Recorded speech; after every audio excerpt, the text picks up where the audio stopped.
Wow. So Nico Rosberg's a world champion, huh? Fantastic. Should be great for the sport. But somehow it hasn't really played out that way, and it's kind of disappointing. Here's why.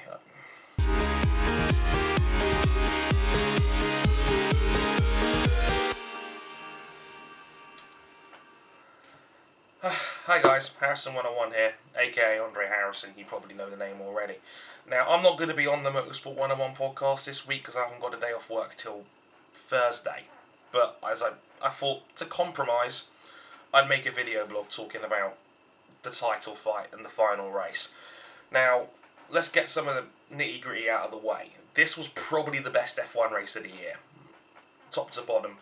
Genuinely competitive, mostly through the forced hand of Lewis Hamilton's tactics, which I'll get to in a minute. But there was genuine injury. Max Verstappen did the one-stopper and he drove brilliantly to force that one-stopper on the field. Sebastian Vettel was fantastic at the end on that late super soft stint. Ferrari, for once, actually got it right on strategy and very nearly won the Grand Prix. And of course, a title fight that went right down to the final corner of the final lap.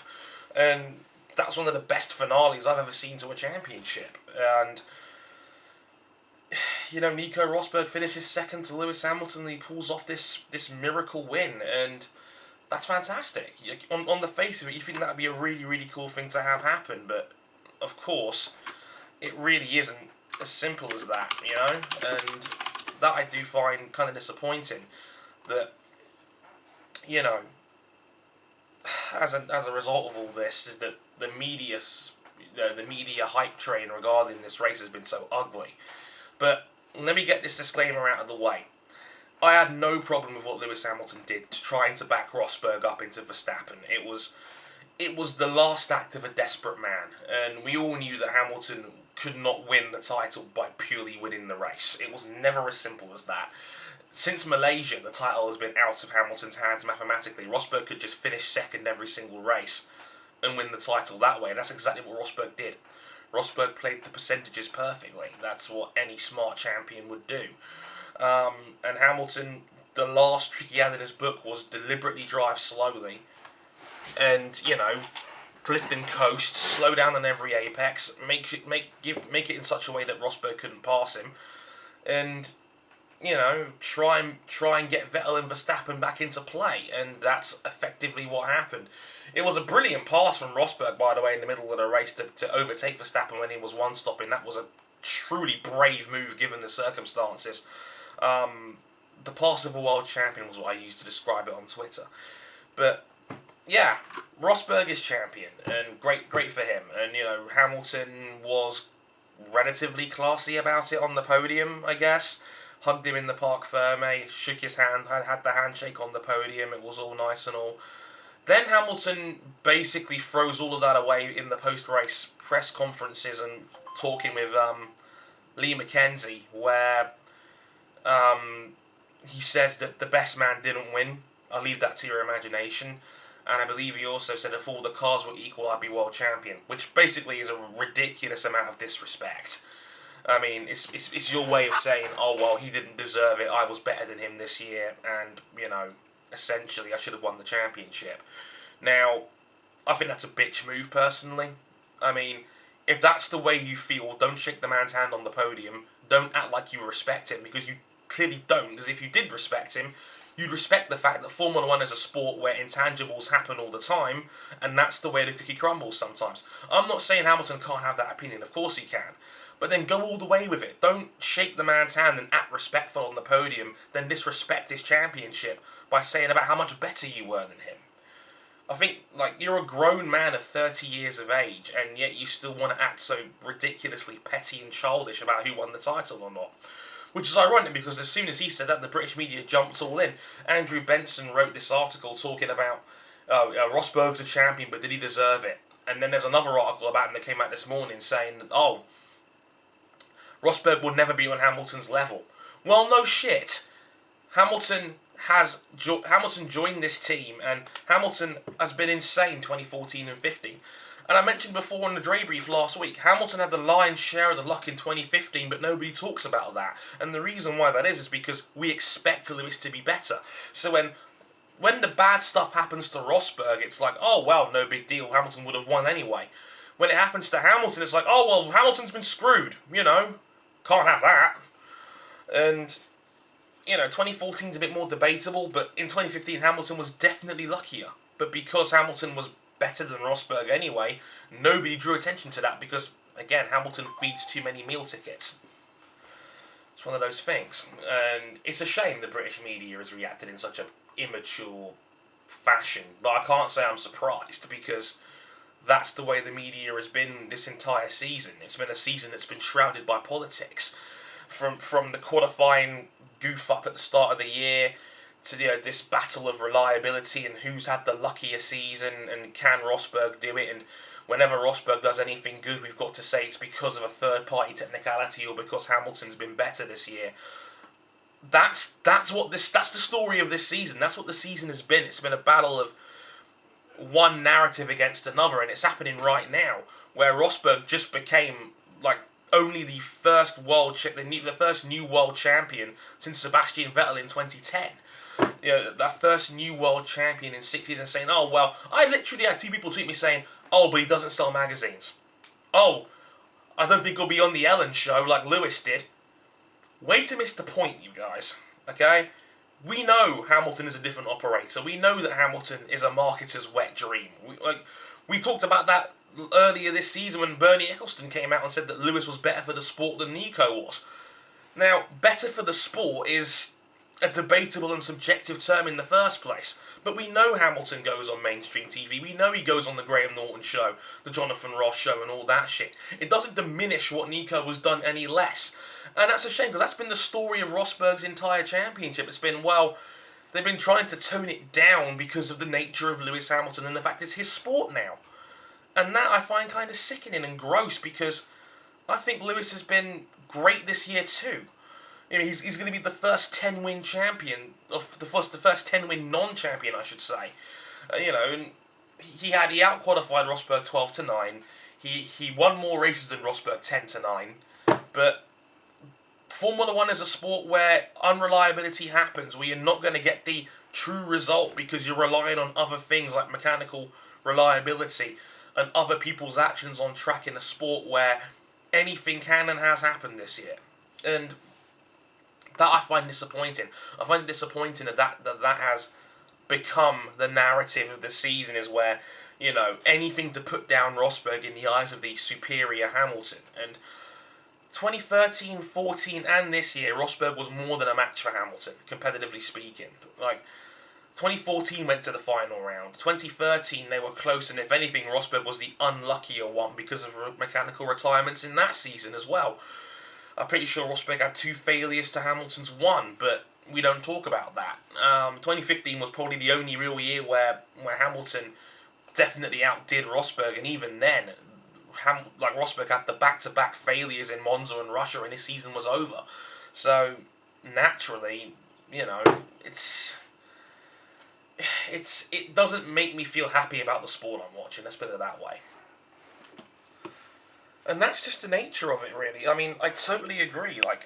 Rosberg will never be as big a star as Hamilton, and part of the reason as to why that is because, for me, the British media will never let Rosberg be as big a star as Hamilton. I don't expect them to either.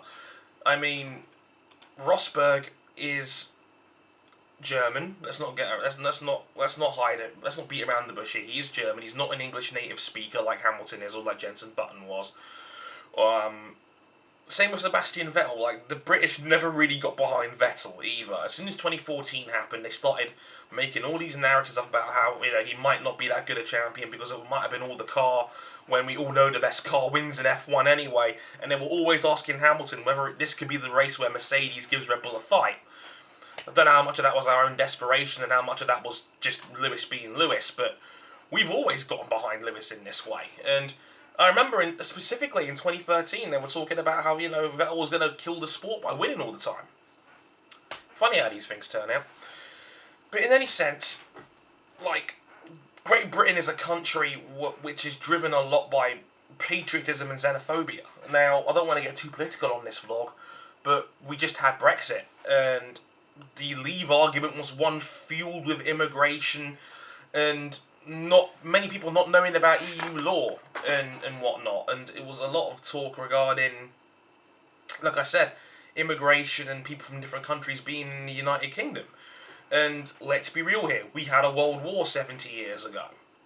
I still think there's a lot of deep-rooted resentment towards Germany in this country as a result of that. Now, I'm not saying that's out there public and there's a bunch of people that hate the Nazis going around and all that and hate the Germans, but I've seen many a hate tweet by people picking on Rosberg because he's German. Nature of the beast. Now, again, it's a similar deal to what I said with Brexit. I genuinely think there's an element of we don't like the Germans, and we're never going to promote one like we do a British guy. No, I'm not saying they should, because again, Hamilton will always put more meals on the table because of how popular he is and because he's more mainstream about his Formula One celebrity status than any other driver is. That's great, but you know, I think Rosberg would be a fine ambassador for Formula One just as much as Hamilton is, but in a different way. He's classy. He's an incredibly passionate, genuine person. Loves the fans. He does so much for the fans, Rosberg, just as much as Lewis does, quite frankly. And he's a different sort of hero in the same way that Hamilton is one too, I'm sure, for a lot of people as well. So I'm just kind of disappointed and saddened that there's this kind of toxic Hamilton feedback environment right now, where even when Hamilton doesn't win, and Rosberg does, and it should be his moment. You know, we should be talking about how great Rosberg has been this season. Instead, it's, oh, why Hamilton was better this year, and trying to find arguments to make a Hamilton world title seem, you know, more conventional. And that saddens me, because we're going to put an asterisk next to Rosberg's title when we really shouldn't. It's the same deal in 2008 with Felipe Massa versus Lewis Hamilton. The same thing in 2007 when it was Kimi Raikkonen against Lewis Hamilton and Fernando Alonso. In 2012, when it was Sebastian Vettel against Fernando Alonso that year as well.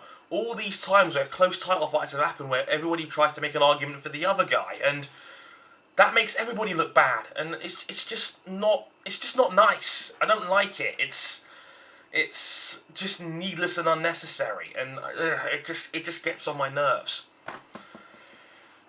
I mean, I also want to mention a couple of other things before I go. Jenson Button, final race for him, most likely his final race. He was brilliant, and he was so entertaining as well after the race. His interviews, I think he was a bit drunk. I think he'd had a couple of glasses of champagne. He was just like fuck it, you know. And the interviews he had with Channel 4 with Webber and Coulthard was great. Looks like he's going to go into Rallycross, have his own Rallycross team, which should be fantastic. And he was basically begging Channel 4 to pick it up, which I thought was really funny.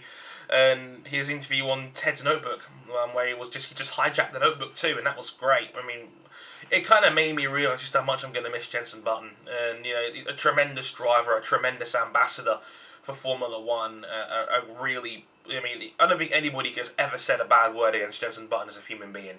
Great guy, great racer. One of the real good guys, one of the real good men in Formula One over the last few years. And the same for Felipe Massa, his final race as well.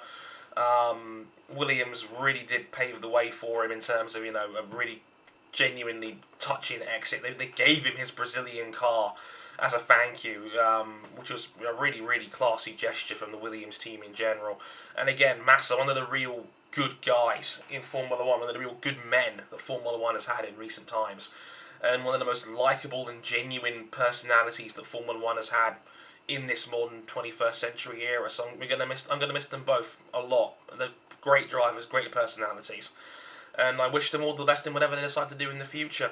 And shout out to Sebastian Vettel for being driver of the day. And, you know, I'm glad that Ferrari actually got it right for once. But this was a genuinely great race and a genuinely great moment as Rosberg followed in his dad's footsteps and became a world champion.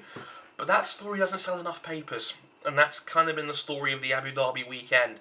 The story of the weekend was the last act of a desperate Hamilton, on the track and off the track, and that sadly has become the narrative to end this season on, which is a shame because I don't like it at all. I think it's shit, and I think it's disrespectful to Nico, and I think it's awful. When the BBC, who claim to be impartial and owned by the government, is coming out with puff pieces as to why Hamilton deserved it more and why Hamilton's better regardless of Rosberg's title.